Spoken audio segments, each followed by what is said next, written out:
Her tea was cold, but her hands were trembling too much to notice. 1 minute Isla Bennet was invisible, a penniless wallflower sitting alone in the corner of London's most exclusive tea room, counting her last few coins. The next, the most powerful woman in England, the Dowager Duchess of Harrington, was sliding into the booth opposite her. The old woman didn't smile. She didn't offer a greeting. She simply gripped Isla's wrist with a strength that defied her age and whispered 7 words that would burn down Isla's entire world. "Look at me and smile. Pretend you're my son's fiancée, or we are both ruined." London in late November was a city of grey skies and even greyer prospects for someone like Isla Bennet. At 23, Isla had mastered the art of being unseen. She was not the sort of woman who turned heads in Hyde Park, nor was she the heiress to a shipping fortune who could command the attention of the ton with a snap of her fan. She was the daughter of a disgraced solicitor, living on the charity of a distant, pinched-faced aunt who reminded Isla daily of the burden she posed. On this particular Tuesday, Isla had committed a rare extravagance. She had saved 6 pence from her mending work to purchase a pot of Earl Grey and a single scone at Whitby's, a tea room on Bond Street, known for its lemon curd and its high society clientele. It was a foolish risk. If her Aunt Martha knew she was here wasting money and rubbing elbows with aristocrats who wouldn't deign to look at her, she would be out on the street. Isla sat at a small, wobbly table near the kitchens, the only spot the maitre d' had allowed her. She took a small sip of the tea, closing her eyes to savor the bergamot. For a moment, she wasn't the poor relation. She was just a woman enjoying a warm afternoon. The bell above the door chimed, silencing the low hum of gossip. Isla opened her eyes. The atmosphere in the room had shifted instantly from casual chatter to terrified reverence. Walking through the door was a woman who required no introduction, Beatrice Harrington, the Dowager Duchess. She was 60 perhaps, but carried herself with the rigidity of a general inspecting troops. Her silver hair was coiffed beneath a velvet bonnet, and her walking stick tapped against the floorboards with a rhythm that sounded like a countdown. Isla lowered her gaze immediately. One did not stare at a Harrington. The Harrington family was older than the monarchy, wealthier than the church, and currently the subject of the season's darkest rumor. The current Duke Adrian Harrington, known to the tabloids as the Ice Duke, was 30 years old, unmarried, and ruthlessly efficient in business. He was also, if the whispers were true, on the verge of a scandal that could strip him of his title. Isla stirred her tea, making herself small. "Don't look up. Just finish your scone and leave." The tapping of the cane grew louder. Tap, tap, tap. It stopped. Isla saw the hem of a dark purple silk gown stop right beside her scuffed boots. A silence, thick and suffocating, descended on the corner of the shop. "Move over," a voice commanded. It wasn't loud, but it possessed a natural authority that made Isla's muscles react before her brain did. Isla scooted to the edge of the velvet bench. The Dowager Duchess sat down opposite her, blocking Isla's exit. The older woman placed her cane on the table, her gloved hands clasping the silver handle tightly. Isla's heart hammered against her ribs. Had she done something wrong? Was she sitting in the Duchess's reserved seat? "My lady, Isla began, her voice shaking. "Quiet," Beatrice hissed. She wasn't looking at Isla. Her steel-grey eyes were fixed on the front window of the shop, watching the street. "Don't look at the door. Look at me. Smile as if I have just told you a delightful secret." Isla stared, bewildered. "My lady." Beatrice reached across the table. Her grip on Isla's wrist was painful. There is a carriage pulling up outside. Black lacquer, the crest of the Valmont family on the door. Inside is a woman who intends to announce her engagement to my son in the morning papers. If she walks in here and sees me alone, she wins. If she sees me with you and believes what I am about to imply, she will hesitate. Isla's mind raced. Valmont. Lady Cordelia Valmont. The woman was a predator in silk known for trapping wealthy men into marriages they couldn't escape. "Why me?"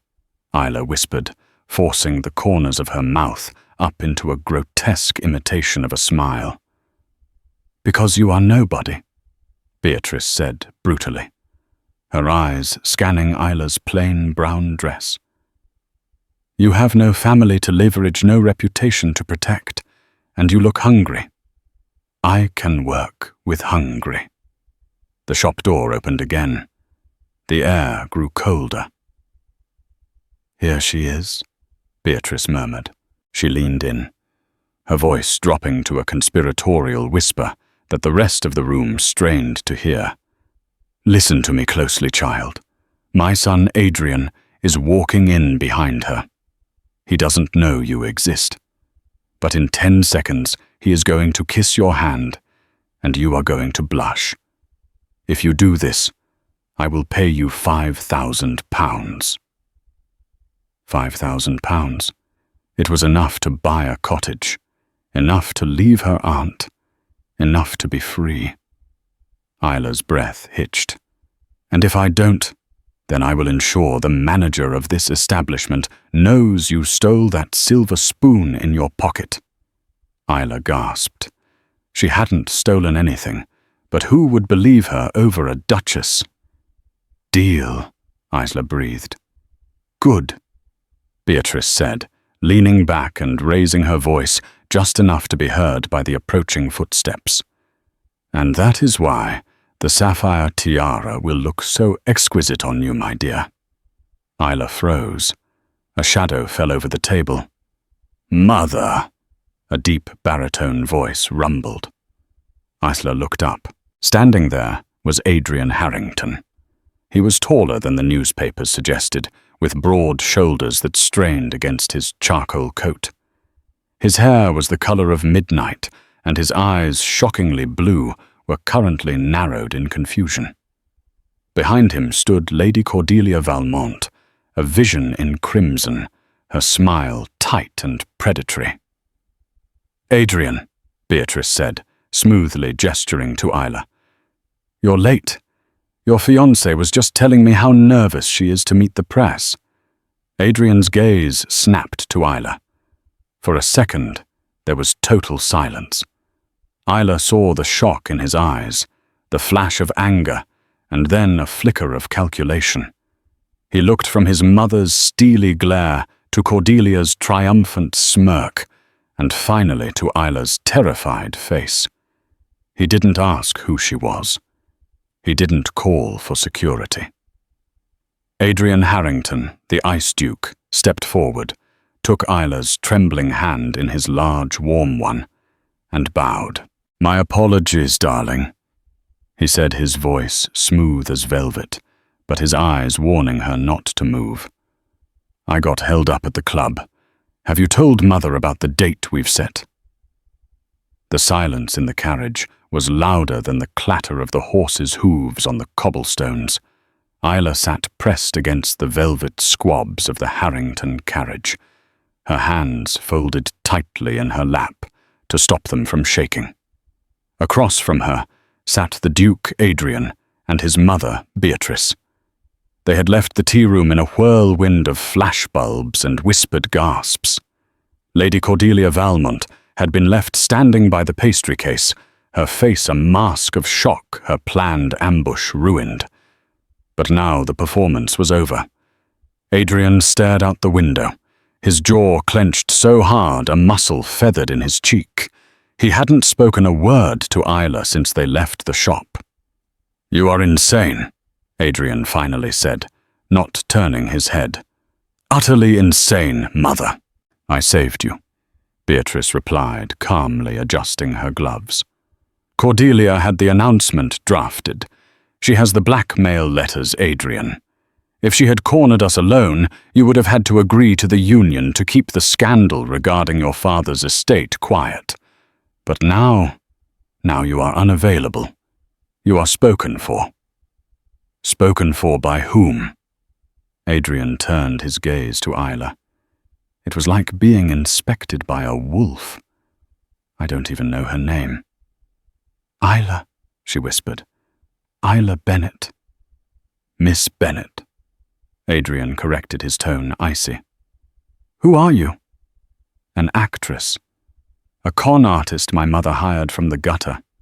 I'm a seamstress, Isla said, finding a spark of dignity amidst her terror. And your mother threatened to have me arrested if I didn't play along. I didn't ask for this, Your Grace. Adrian looked at his mother. Beatrice shrugged. Desperate times, Adrian. Miss Bennett is a blank slate. She is perfect. She is a liability, Adrian snapped. Cordelia will tear her apart. The press will dig into her past. Do you have skeletons? Miss Bennett, a lover in the Navy, a child out of wedlock, a father in debtor's prison. My father is dead, Isla said, her voice hard. He was a solicitor who lost everything because he trusted the wrong people. I have no lovers. I have no children. I have nothing, Your Grace. Which is why your mother knew I would agree. Adrian studied her for a long moment. He took in her frayed cuffs, the neat but worn collar of her dress, and the defiance in her brown eyes. £5,000, Adrian said suddenly. Isla blinked. Excuse me. My mother promised you something. Knowing her, it was money. I will double it. £10,000. Isla's mouth went dry. £10,000 was a fortune. It was a life. But, Adrian continued, leaning forward, his blue eyes locking onto hers. You earn it. This isn't just a dinner party, Miss Bennett. Cordelia isn't going to give up. She is going to try to prove you are a fraud. If you slip up, if you break character, if you sell my secrets to the papers, I will destroy you. Do we understand each other? The carriage hit a bump, throwing Isla slightly forward. She caught herself staying close to his face. She smelled sandalwood and cold rain on him. I understand, Isla said, but I have conditions too. Beatrice let out a dry laugh. She negotiates. I like her. Adrian raised an eyebrow. Conditions, I need new clothes, Isla said, gesturing to her dress. If I am to be a duchess, I cannot look like this. And I need my Aunt Martha to believe I have taken a position as a governess in the country. She cannot know I am here. She talks too much. Done, Adrian said dismissively. We are going to Harrington House. You will stay in the East Wing. You will not leave the grounds without me. You will learn how to walk, talk, and eat like a duchess. We have 3 days before the winter ball. That is when we officially announce the engagement. 3 days, Isla cried, to learn a lifetime of etiquette. You don't need to learn etiquette, Beatrice interjected softly. You need to learn how to survive. The people at that ball, they don't care which fork you use, Miss Bennett. They care about weakness. If you show it, they will eat you alive. The carriage slowed as it turned through massive iron gates. Isla looked out the window and saw Harrington House rising like a fortress against the night sky. It was beautiful, imposing, and terrifying. Welcome home, darling, Adrian said, his voice dripping with sarcasm. The first 24 hours at Harrington House were a blur of humiliating instruction. Isla was poked, prodded, measured, and criticized. She learned that Adrian was rarely seen. He spent his hours in his study or riding out to the factories he owned on the outskirts of London. He was a modern duke, interested in steam and steel, not balls and gossip. This Isla learned from the servants was why the Ton didn't like him. He didn't play their games. On the second evening, a summons came. Dinner was to be served in the main dining hall, and they had a guest. Isla was dressed in a gown of emerald silk that Beatrice had pulled from an old trunk. "Vintage is fashionable if you wear it with arrogance," she had said. Her hair was swept up, exposing the long line of her neck. When she entered the dining room, the table was set for 3. Adrian stood by the fireplace, nursing a glass of brandy. He looked up, and for a split second, his hand paused midway to his mouth. "You look—" he started, then cleared his throat. "Adequate." "High praise," Isla murmured, taking the seat the footman offered. "We have a guest," Adrian said, his mood darkening. "My cousin Julian. He is difficult. He is also Cordelia's eyes and ears. He's coming to check if you are real." "What do I tell him?" Isla asked. "As little as possible. Let me do the talking. You just look adoring." The doors opened and a man breezed in. Julian was the opposite of Adrian Blonde, smiling and radiating a chaotic energy. "Adrian," Julian cried, ignoring the tension in the room. "And this must be the mystery woman, the phantom Fiancée." He marched over to Isla and took her hand, kissing it a little too lingeringly. "Julian Ashford, the spare heir, and you are Isla," she said, remembering her training. She didn't offer a surname. Just Isla. Isla. Julian rolled the name around. "Enchanting. Tell me, how did you meet my dour cousin? Did he smile at you that usually takes 3 years of acquaintance?"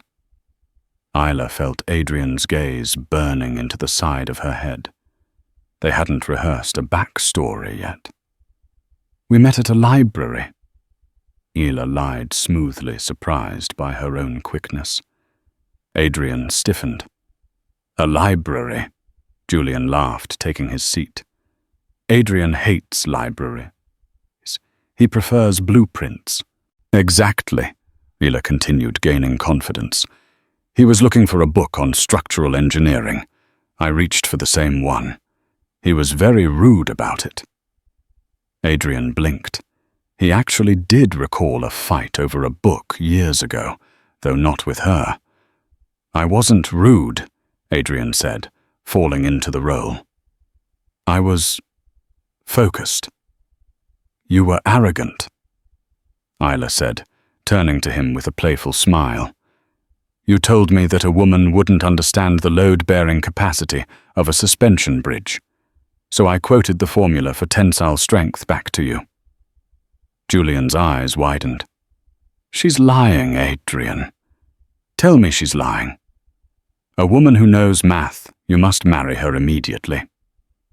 "She knows too much for her own good," Adrian muttered, taking a sip of his wine.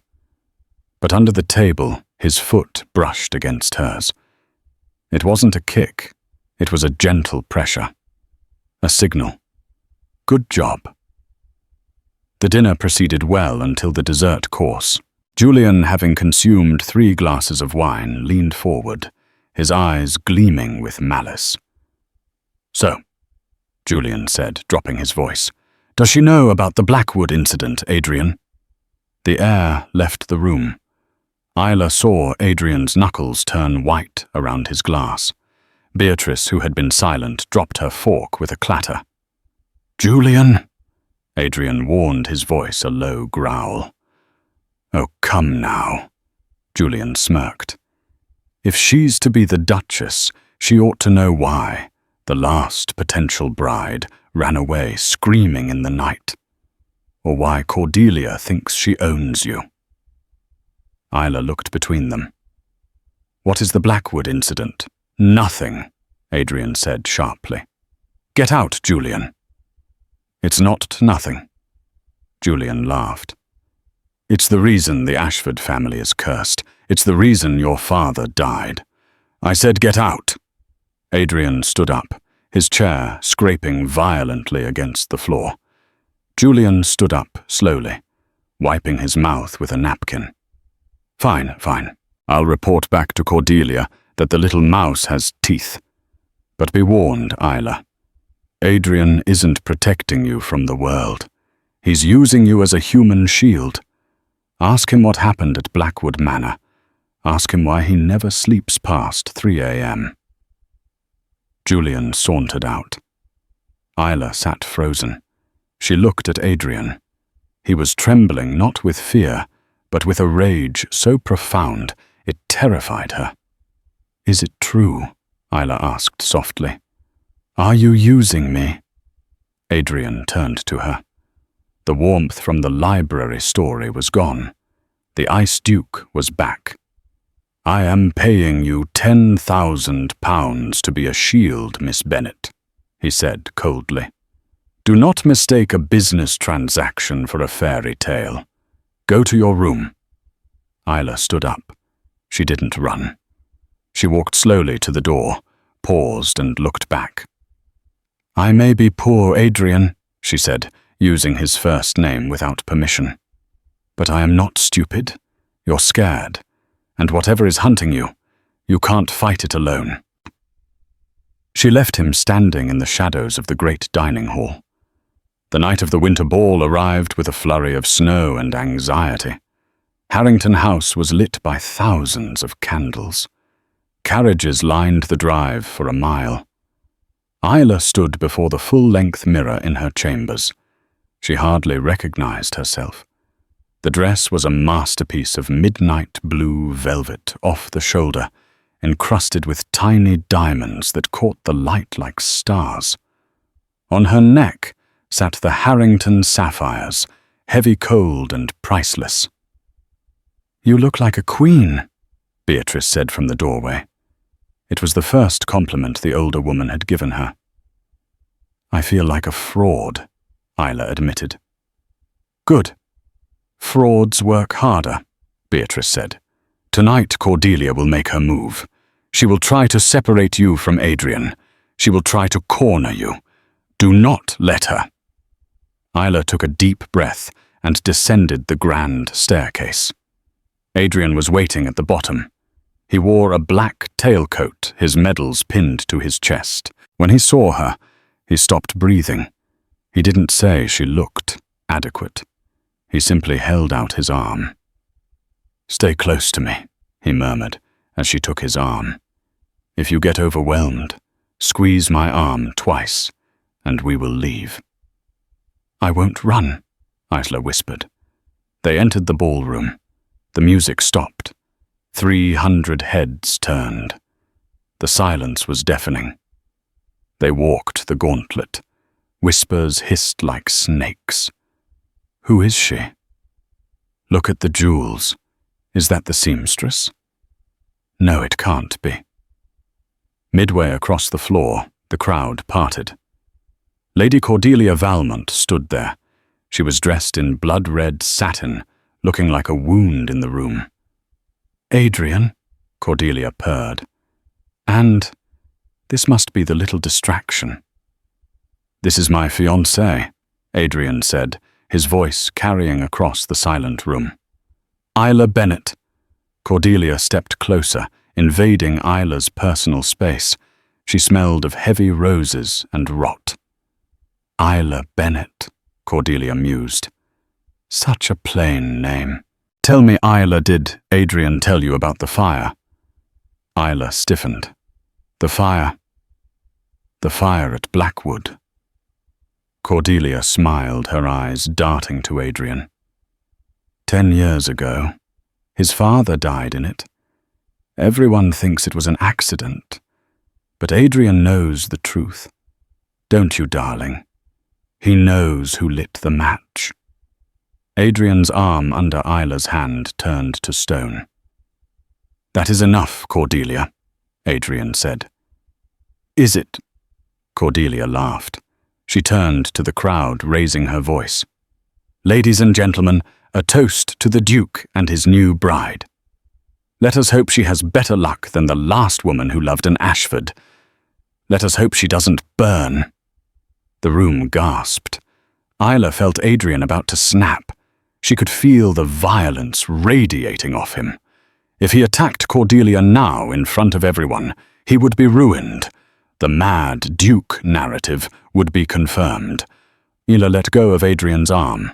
She stepped forward, placing herself between Adrian and Cordelia. She looked the woman in the eye. "You speak of fire, Lady Cordelia," Isla said, her voice clear and ringing. "But you seem to be the only one here blowing smoke."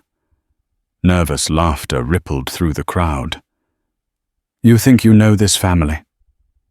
Isla continued, taking a step closer, forcing Cordelia to step back. "But all you know are rumors you use to frighten children. Adrian doesn't speak of the past because he is building a future that quite frankly doesn't include you." Isla turned to the orchestra. "Play a waltz, please." She turned back to Adrian, who was staring at her with an expression she couldn't read. It wasn't anger. It was awe. "Dance with me." "Your Grace?" she asked. Adrian took her hand. He pulled her onto the floor, sweeping her into a Viennese waltz. "You are dangerous," Adrian whispered in her ear as they spun. "I told you." Isla smiled breathlessly. "I'm earning my £10,000. "You earned it 10 times over back there," he said. His hand tightened on her waist. "Isla, about Blackwood." What she said. "You don't have to tell me," Isla said. "I want to," he said, "because she wasn't lying. I do know who lit the match." The music swelled, but Isla's blood ran cold. "Who?" she asked. Adrian pulled her close, his lips brushing her ear. "My mother." The carriage ride back to Harrington House was not silent. It was filled with the sound of Adrian's ragged breathing and the torrential rain that had begun to fall, drumming against the roof like 1,000 angry fingers. Isla sat on the opposite bench, her hands clutching the sapphire necklace at her throat. The weight of his confession hung in the air between them, heavier than the jewels. My mother lit the match. "You think I'm a monster," Adrian said, breaking the silence. He didn't look at her. He stared at the rain-streaked window, his profile sharp and pale against the passing street lamps. "Or that I come from a line of monsters." "I think," Isla said carefully, her voice steady, despite the trembling in her limbs, "that you are a man in a great deal of pain, and I think you haven't told me the whole truth." Adrian let out a harsh, humorless laugh. He turned to look at her, his blue eyes haunted. "The truth. The truth, Isla, is that my father, the late Duke, was not the benevolent patriarch the papers mourned. He was a sadist. He enjoyed breaking things. Horses' servants. His wife." Isla's hand flew to her mouth. "Beatrice." "She hid the bruises well," Adrian whispered. "High collars, heavy makeup seclusion. But I saw. I was 20. I came home from university early one weekend. I found him. He had her by the throat against the library fireplace. He was holding a poker. It was red hot." Isla felt tears prick her eyes. The image of the imperious, terrifying Dowager Duchess as a victim was impossible to reconcile. Yet it explained everything: her armor, her coldness, her desperate need for control. "I tried to stop him," Adrian continued, his voice cracking. "He threw me aside like a rag doll. He was drunk, strong with rage. He told me to watch. He said it was time I learned how to discipline a Harrington woman. He paused, swallowing hard. Beatrice didn't scream. She just looked at me. And in her eyes I saw something snap. Not fear. Resolve. That night the West Wing caught fire. My father was passed out in the study. The doors were locked from the outside. By the time the servants broke them down, he was gone. "And your mother?" Isla asked softly. "She was sitting in the garden, drinking tea, watching the flames," Adrian said. She looked at me and said, "It is finished, Adrian. We are safe now." She never admitted it, not out loud. But we both knew. She killed him to save me, to save herself. And Cordelia. Cordelia was there that weekend. She saw my mother in the garden. She saw the key in her pocket. "So she has been blackmailing you for 10 years. Isla realized horror dawning on her. Not for money, but for marriage. She wants the title. She wants the power, Adrian corrected. If I marry her, the secret stays buried. If I don't, she goes to the magistrate. My mother hangs, and I lose everything." Isla moved before she thought. She crossed the small space of the carriage and sat beside him. She took his cold, clenched hand in hers. "We won't let her," Isla said fiercely. Adrian looked at her hand, then up at her face. "There is no we, Isla. You are an employee, a very good one. But this is not your war." "It is now," she said. "You stood up for me tonight. You danced with me when they wanted to tear me apart. I'm not leaving you to fight them alone." Adrian turned his hand over, interlacing his fingers with hers. The contact sent a jolt of electricity through Isla that had nothing to do with the contract. He leaned in close, his gaze dropping to her lips. For a moment, the world narrowed down to the heat of his body and the scent of sandalwood. "Isla," he breathed, his voice rough, "you should run. Run far away from this cursed house." "I can't," she whispered. "I signed a contract." "Damn the contract," he growled. He leaned closer. Their lips were inches apart. The carriage lurched as it turned into the driveway, breaking the spell. Adrian pulled back, clearing his throat, the mask of the Ice Duke sliding back into place. But Isla had seen the man beneath it, and she knew she was in trouble. She wasn't just pretending anymore.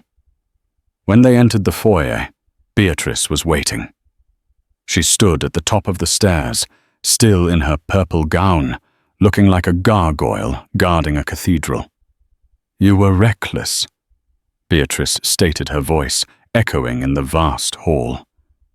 "Dancing. Provoking Cordelia. You put a target on your back, girl." "I put a shield in front of your son," Isla shot back, her adrenaline still high. "Which is what you paid me to do."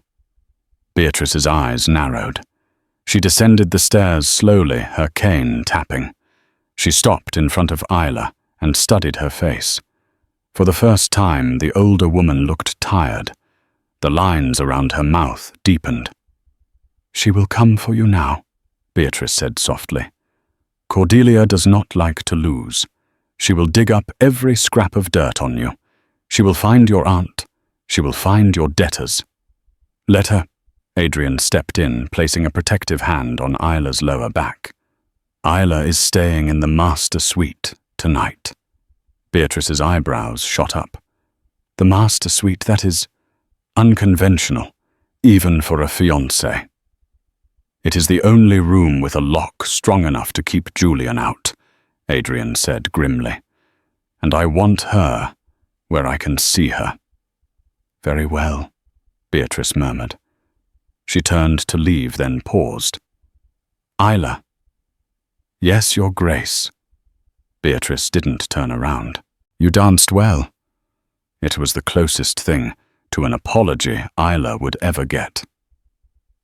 The master suite was a cavernous room dominated by a massive 4-poster bed draped in heavy gold brocade. A fire roared in the hearth, casting flickering shadows on the tapestries. "I will take the chaise by the fire," Adrian said, removing his tailcoat and tossing it onto a chair. He began to unbutton his cuffs, his movements jerky. "You don't have to," Isla said, standing awkwardly in the center of the room. "The bed is big enough for 4 people." Adrian paused. He looked at her, his eyes dark. "Isla, do not tempt me. I am a man hanging by a thread. Being near you, it is difficult." "Why?" she asked, stepping closer. "Because I'm a commoner. Because I'm a lie. Because you are the only real thing I have felt in 10 years, he confessed. The words hung in the air, raw and equistant. He crossed the room in 2 strides. He didn't touch her, but he loomed over her, his presence overwhelming. "You are vibrant, Isla. You are brave. You faced down a viper pit for a man you barely know. Do you have any idea how rare that is?" "Maybe I see something in you worth saving," she whispered. Adrian groaned low in his throat. He reached out his hand, cupping her cheek, his thumb tracing her bottom lip. "I am not worth saving. But God help me. I want to be." He kissed her. It wasn't the polite, staged peck of a fake fiancé. It was a collision. It was desperate, hungry, and full of 10 years of repressed emotion. Isla gasped against his mouth, her hands tangling in his hair, pulling him closer. He tasted of wine and longing. His arms wrapped around her waist, lifting her off the ground as he kissed her deeper, consuming her. For a few glorious minutes, there was no blackmail, no fire, no lies. There was only the heat of his skin and the pounding of her heart. He pulled back, breathless, resting his forehead against hers. "I can't," he rasped. "If we do this, if I touch you, I won't be able to let you go when the contract ends." "Then don't let me go," Isla challenged him. "I have to," he said, pain etching his features.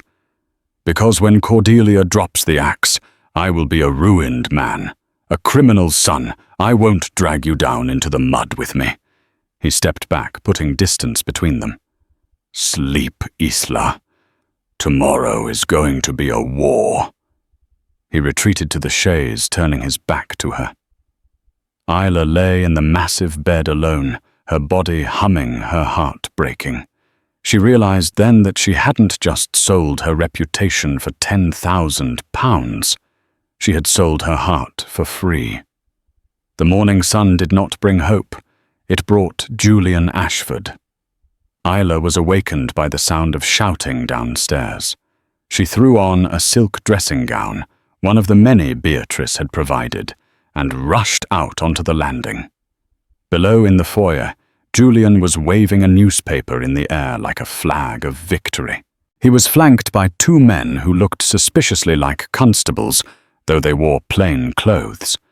Beatrice stood at the bottom of the stairs, her back rigid, her cane held like a weapon. Adrian was already there, still in his shirt and trousers, from the night before, blocking Julian's path. "Read it," Julian crowed, shoving the paper into Adrian's chest. "Read it, and weep, cousin." Isla crept down the stairs, gripping the banister. Adrian unfolded the London Gazette. The headline screamed in bold black ink, "The Duke's false Duchess, from seamstress to swindler." Beneath the headline was a grain photograph of Isla not in her ball gown, but in her old brown dress entering a pawn shop a month ago. "Isla Bennet," Julian recited with glee, reciting the article. "Daughter of the disgraced solicitor Thomas Bennet, Current employment mender of socks.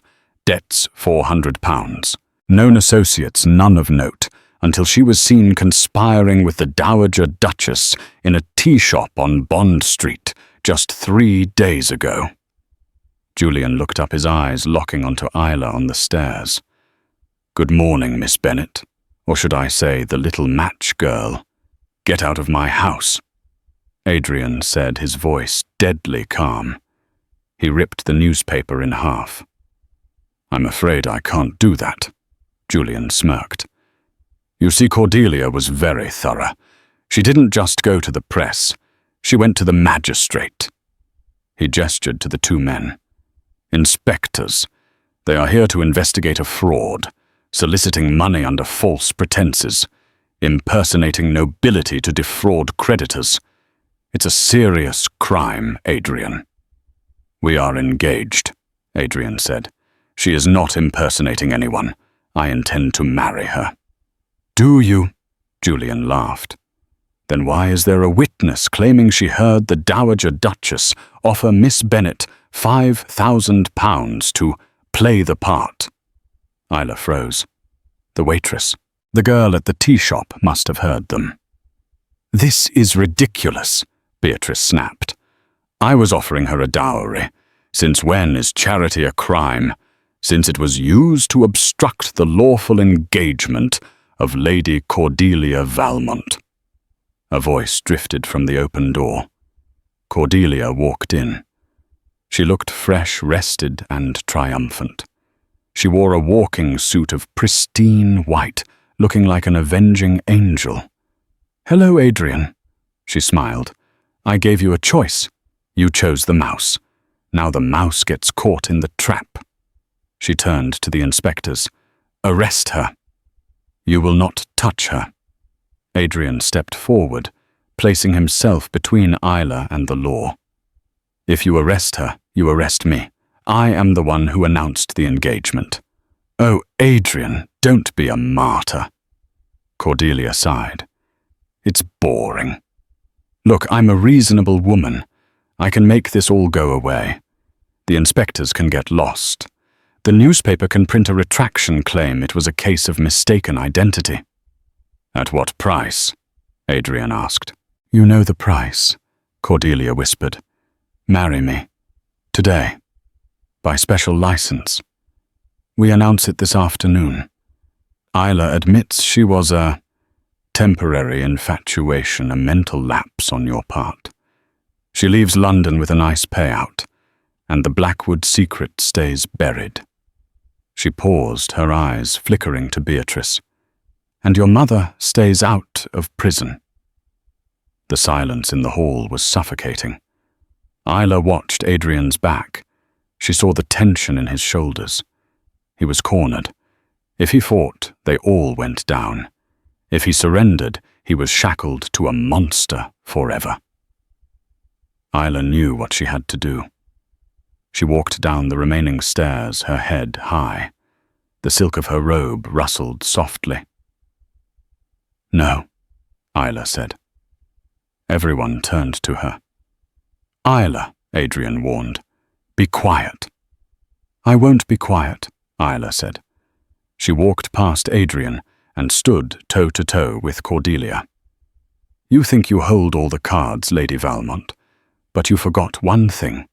I have nothing to lose. You can't shame a woman who has already lost everything. Isla turned to the inspectors. I am Isla Bennet. I am a seamstress. I did agree to pretend to be the Duke's fiancée because I needed the money. Isla, stop! Adrian roared, reaching for her. She stepped out of his reach. But, she continued, her voice rising, I didn't do it to defraud anyone.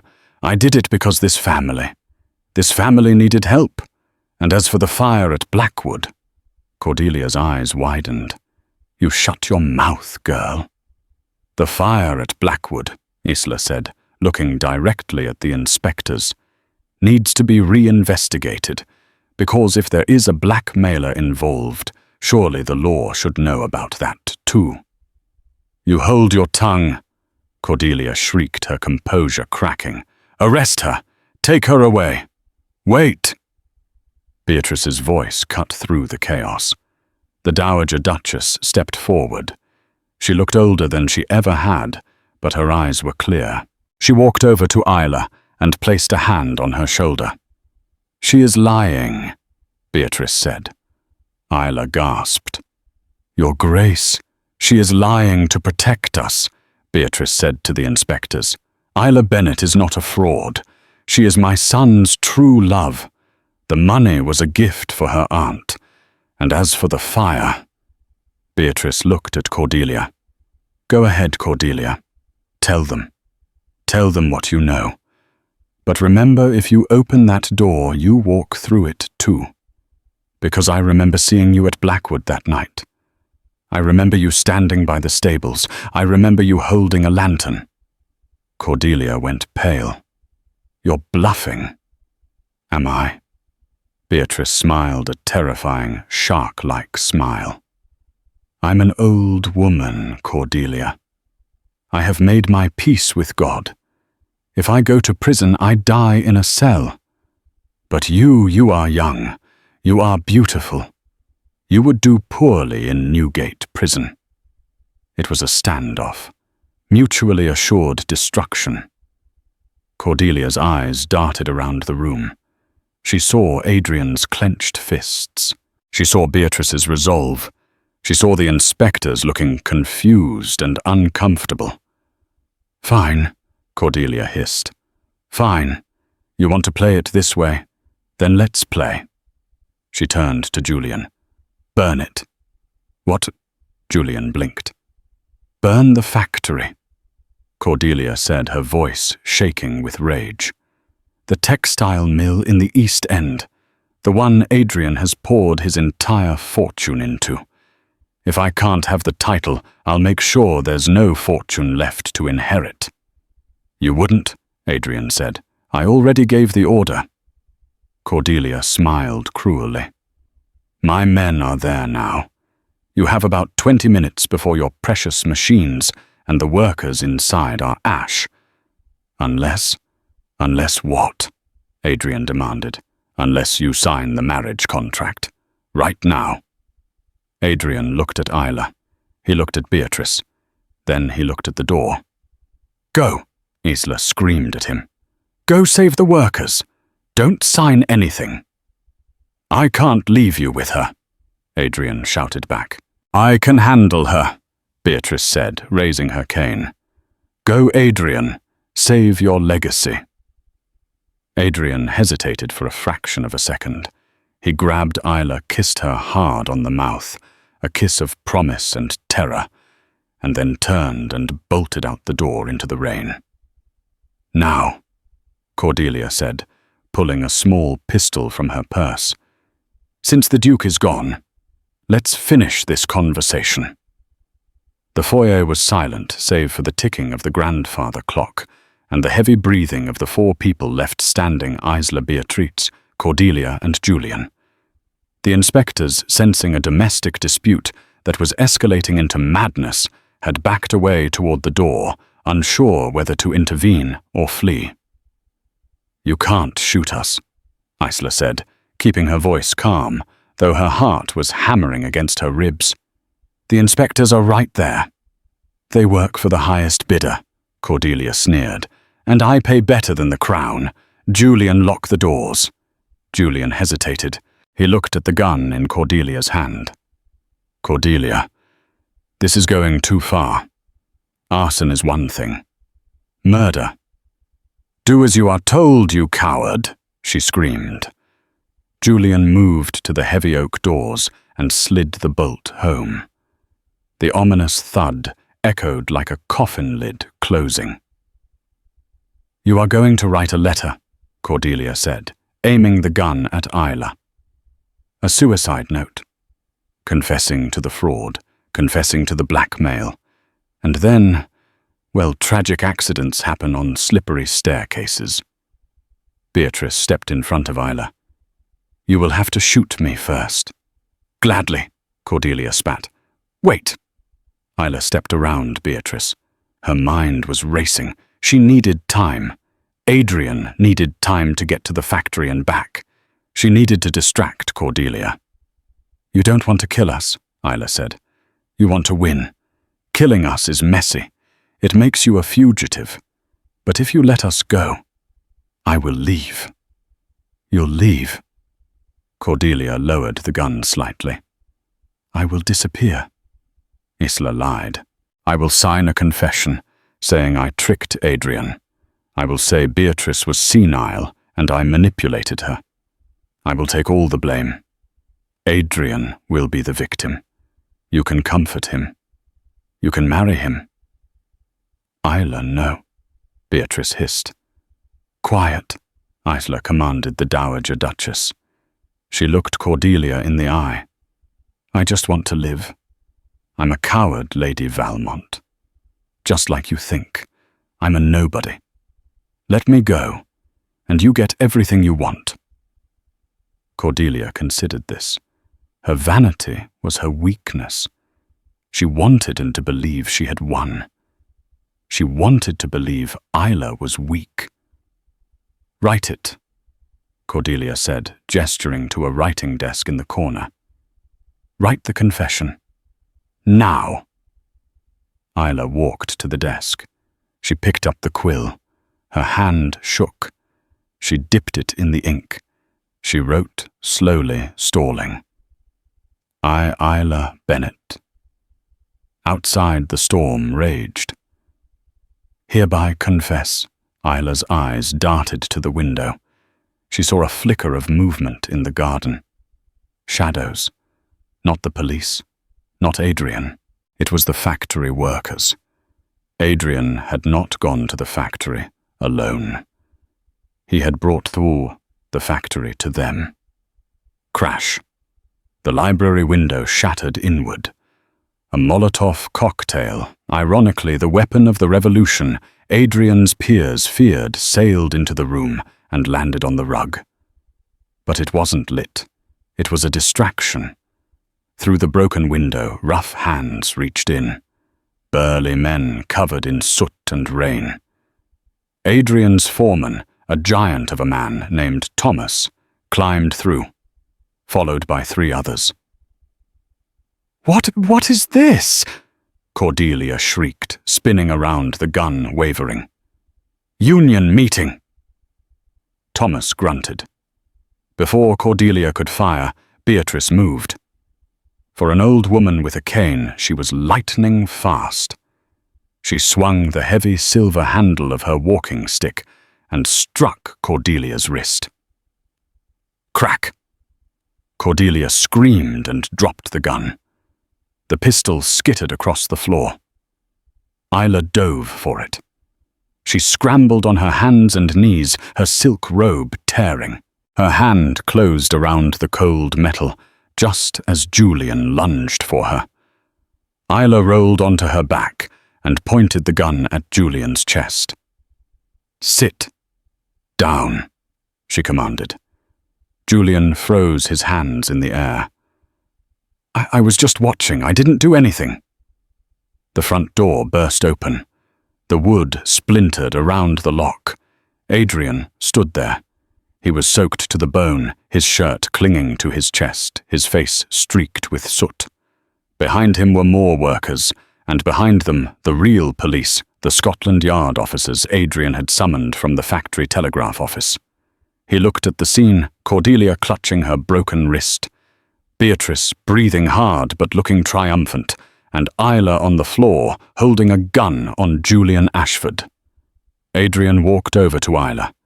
He gently took the gun from her hand. He pulled her to her feet and wrapped his arms around her, burying his face in her neck. "You're safe," he whispered. "You're safe." "The factory?" Isla asked, muffled against his wet shirt. "Saved," he said. "The boys put the fire out before it spread. Cordelia's hired thugs are in custody, and they are singing like birds." He turned to Cordelia. The Ice Duke was gone. In his place was a man of absolute, terrifying authority. "Lady Valmont," Adrian said softly, "you are under arrest for conspiracy to commit arson, attempted murder, and blackmail.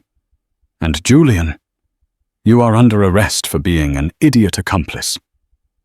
"You can't," Cordelia sobbed, cradling her wrist. "I know your secret. I'll tell everyone. Your mother is a murderer." Adrian looked at Beatrice. Beatrice straightened her spine. She looked at the Scotland Yard inspector who had just entered. "Inspector," Beatrice said clearly, "I would like to make a statement regarding the death of my husband 10 years ago. It was self-defense, and I am ready to stand trial for it." "Mother, no," Adrian said. "It is time, Adrian," Beatrice said, touching his cheek. "The truth sets us free. Isn't that what your Isla taught us?" 3 months later. The trial of Beatrice Harrington was the sensation of the century. But the jury, upon hearing the testimony of the servants and the doctors regarding the late Duke's cruelty, and seeing the scars Beatrice still bore, returned a verdict of justifiable homicide in record time. She was stripped of some honorary titles, but she remained a free woman. Cordelia Valmont was not so lucky. She was currently residing in a very unpleasant cell in Australia. But today, the papers weren't talking about trials. They were talking about the wedding at St. Paul's Cathedral. Isla stood in the vestry, adjusting her veil. It was not a costume this time. The dress was hers. The sapphires were hers. Beatrice walked in. She looked lighter, younger. She handed Isla a bouquet of white roses. "You look—" Beatrice paused, searching for the word. "Like a Harrington." "I look like Isla," she corrected with a smile. "Isla Harrington," Beatrice amended. "Are you ready?" "I'm terrified," Isla admitted. "Good. Fear keeps you sharp." Isla walked out into the nave. The organ music swelled. She saw the sea of faces, the ton, the factory workers. Adrian had insisted on inviting her Aunt Martha, crying in the front row. And at the end of the aisle, standing tall and proud, no longer hiding in the shadows of his own house, was Adrian. He watched her come towards him with a look of pure, unadulterated worship. When she reached him, he didn't wait for the priest. He took her hands. "You earned the £10,000, he whispered, a smile tugging at his lips. "Keep the money," Isla whispered back, squeezing his hands. "I'm taking the Duke instead." "A wise investment," he replied. And as the priest began to speak, Adrian Harrington, the man who never smiled, grinned like a fool and squeezed his wife's hand, ready to face whatever the world threw at them next together. And that is the incredible story of Isla Bennett and the Duke of Harrington. What started as a desperate deal in a tea shop became a fight for survival justice and true love. It reminds us that sometimes the people society overlooks are the ones with the greatest strength, and that even the coldest hearts can be thawed by the truth. I hope you enjoyed this dramatic historical romance. If you did, please give this video a big thumbs up. It really helps the channel grow. Don't forget to subscribe and hit that notification bell so you never miss a story. And I want to hear from you. Do you think Beatrice was right to keep the secret for so long? Let me know your thoughts in the comments down below.